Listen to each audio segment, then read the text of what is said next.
Jemput Yang Berhormat Kampa.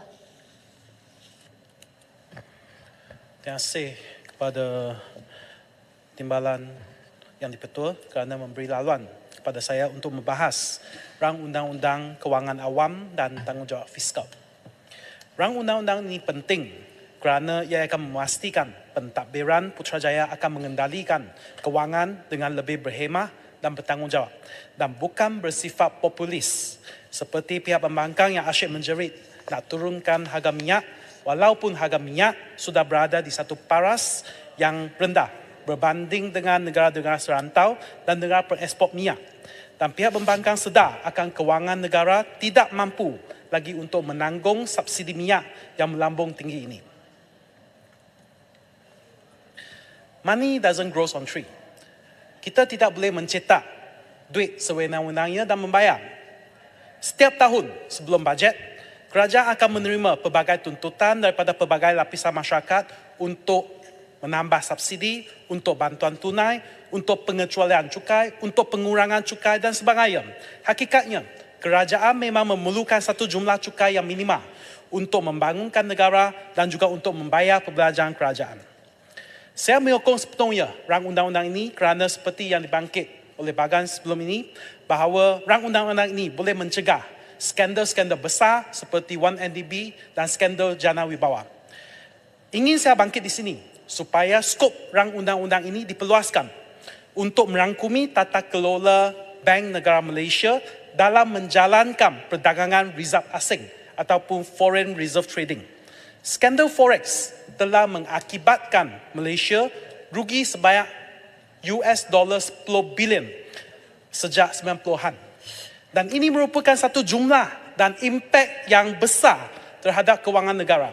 Dan jumlah ini setara dengan jumlah kerugian yang dialami oleh 1MDB jika tidak lebih besar daripada 1MDB. Tetapi sehingga hari ini, tiada siapa-siapa yang didakwa dan tiada accountability walaupun negara mengalami kerugian sebesar ini.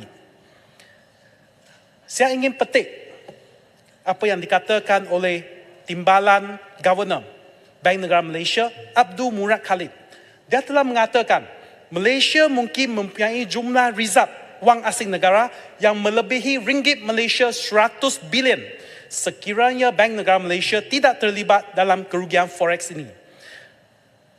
Saya minta izin dengan katanya, we are losing ringgit Malaysia 4 billion in the income annually because of the scandal.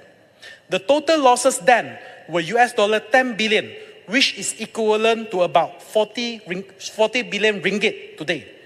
The money would have increased to $26.6 billion or more than 100 billion ringgit if it had been kept in government savings at a compound interest rate of 4% annually. Jadi saya rasa satu tata kelola perlu dijalankan dan kita perlu masukkan ke dalam rang undang-undang ini ataupun kita perlu ada satu rang undang-undang yang baru untuk mengendalikan bagaimana kita nak menjalankan perdagangan forex.